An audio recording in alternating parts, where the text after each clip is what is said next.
Hello and welcome to another episode of today's GK. I am Pooja Devedi, and in this segment we bring to you objective questions on a daily basis to help you crack prelims. So let's begin with the practice question of the last segment. Consider the following statements.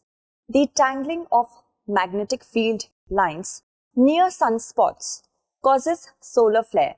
Sunspots appear dark because they are cooler than the other parts of the sun's surface. We have to select the correct statement. Most of you have answered it correctly.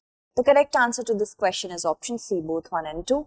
Indian scientists, along with international collaborators, have measured the magnetic field of an eruption from the sun's atmosphere, offering a rare peek to the interior of the sun. And the tangling of magnetic field lines near sunspots causes solar flare. And sunspots appear dark because they are cooler than the other parts of the sun's surface. Let's move on to the next question. Consider the following statements. Dairy products will be eligible for assistance under the revised Transport and Marketing Assistance Scheme. The TMA scheme is admissible for exports made through electronic data interchange ports only, and the scheme covers freight and marketing assistance for export by air only. We have to select the correct statement. So yes, dairy products, these will be eligible for assistance under the revised Transport and Marketing Assistance Scheme, and this will be covering freight and marketing assistance for export by air as well as sea. The first statement is correct, the third is incorrect. So let's talk about the second. The second statement is correct. The correct answer to this question is option B, 1 and 2. Recently, the Centre has revised the Transport and Marketing Assistance Scheme for specified agricultural products, and the TMA scheme is admissible for exports made through electronic data interchange ports only. Moving on to the next question, consider the following statements. Fortification means deliberately increasing the content of essential micronutrients in a food.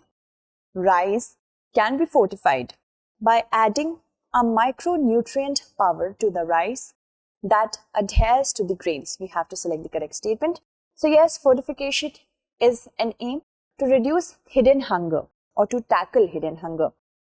I might be eating bowls and bowls of rice and my stomach is full. I am not hungry anymore, but the nutrients that are needed by my body are not given to it. That is hidden hunger. So fortification means deliberately, purposefully having an increment in the content of the essential micronutrients in food. And of course, if we talk about rice, by adding a micronutrient powder to the rice which adheres to the structure and texture of the grains, fortification can be done. Both these statements are correct. The correct answer is option C. To mark the ongoing 4th Rashtriya Poshan Maah, the Department of Food and Public Distribution under Ministry of Consumer Affairs, Food and Public Distribution and Ministry of Women and Child Development jointly organized a webinar on rice fortification, a complementary approach to address nutritional anemia with technical support of the World Food Programme.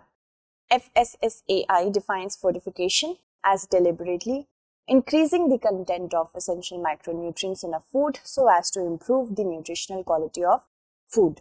Moving ahead, consider the following statements. Atal Innovation Mission is Government of India's flagship initiative to promote a culture of innovation and entrepreneurship in the country. Atal Innovation Mission has established Atal Tinkering Laboratories in all colleges across India. We have to select the correct statement. So, Atal Innovation Mission has established laboratories in all schools and not colleges across India. Second statement is incorrect.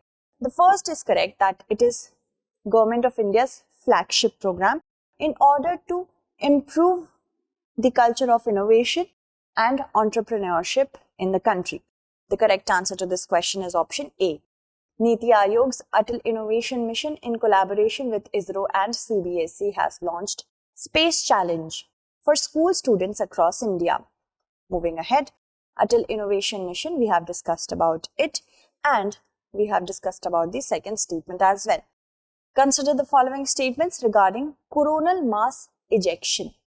It is the phenomenon of the sun spewing out vast quantities of gas and plasma. It can have a damaging effect on satellites and radio communication networks of the earth. We have to select the correct statement. Both these statements are correct. The correct answer is option C.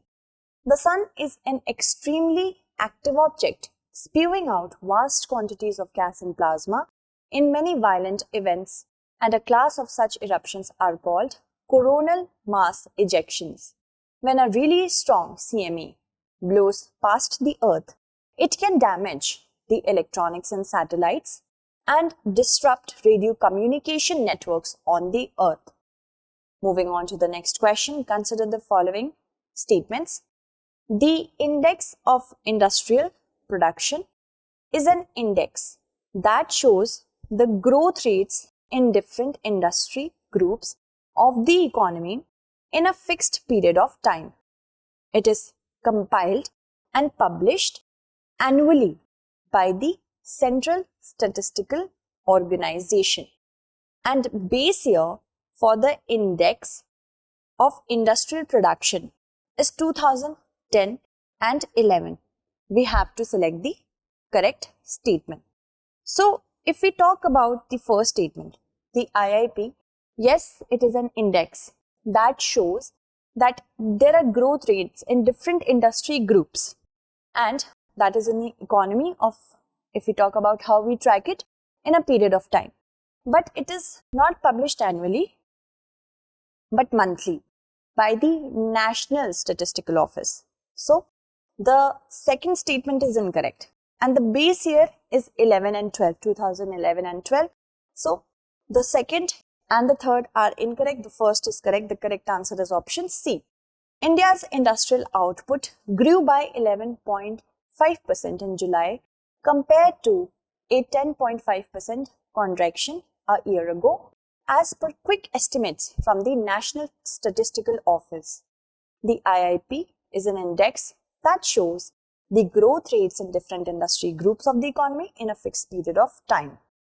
Consider the following statements with respect to Employees State Insurance Corporation of India. It provides economic protection to the worker population and immediate dependent or the family of the dependent.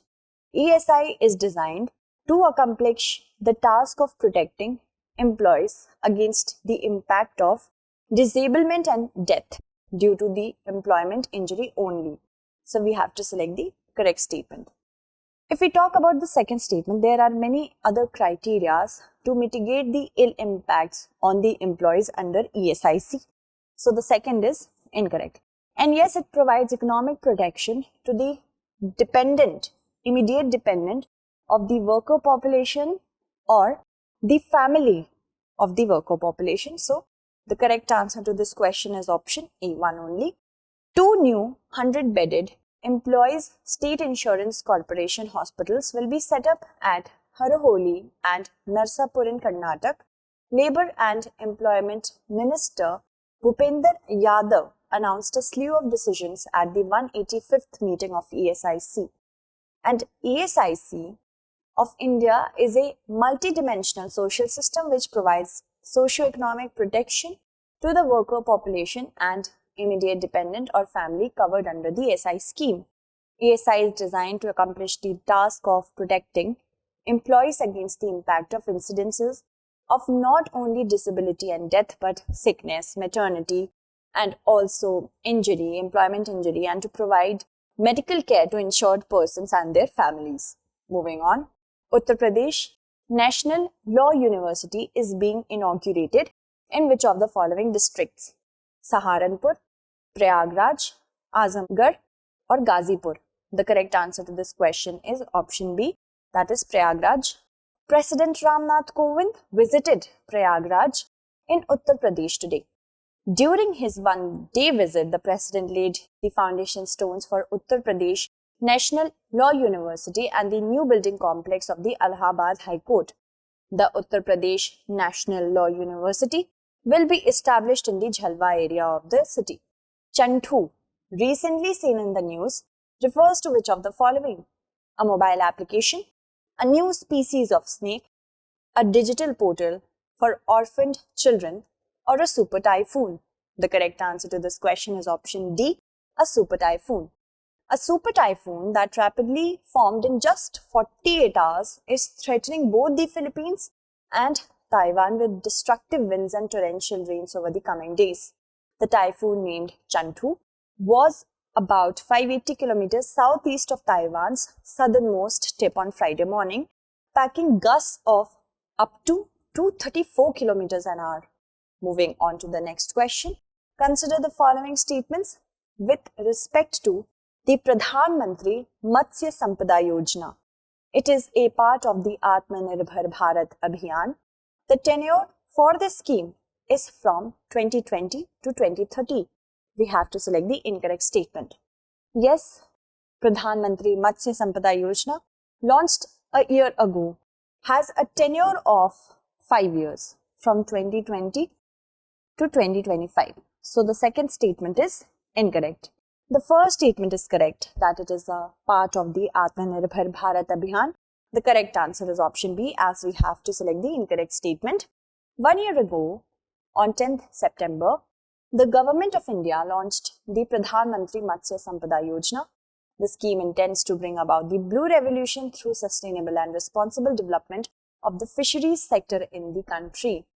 And it is a flagship scheme for focused and sustainable development of fisheries sector in the country as a part of the Atmanirbhar Bharat Abhiyan. Consider the following statements with respect to the BRICS Summit. The summit this year coincides with the 15th anniversary of the BRICS. The theme of the summit was Intra-BRICS Cooperation for Continuity, Consolidation and Consensus, and China will take over BRICS chairship and host the 14th BRICS Summit in 2022. We have to select the correct statement. All these statements are definitely correct. The correct answer to this question is option D. China has expressed gratitude to India for successfully hosting the 13th BRICS Summit and BRICS Cooperation in the last 1 year under India's chairship, which has seen several new initiatives. So, the presidentship or the chairship of the BRICS Summit, it revolves in order of the acronym BRICS. So, after India, it has to be China and then South Africa. Okay. China will take over the BRICS chairship and host the 14th BRICS Summit next year. The 13th summit was also attended by Russia President Vladimir Putin, South African President Cyril Ramaphosa, and Brazil's Jair Bolsonaro. They adopted the New Delhi Declaration. The theme of the summit was Intra-BRICS Cooperation for Continuity, Consolidation and Consensus, and the summit this year coincides with the 15th anniversary of the BRICS. Moving ahead, consider the following statements. This is the practice question. The Chandrayaan 2 was India's first attempt to land on the lunar surface. The objective of Chandrayaan 2 is to try and build on evidence of water molecules shown by Chandrayaan 1 and study the extent and distribution of water on the moon. We have to select the correct statement. So that's it for today. Tomorrow we shall meet again with another segment. Until then, stay updated and thank you so much for watching.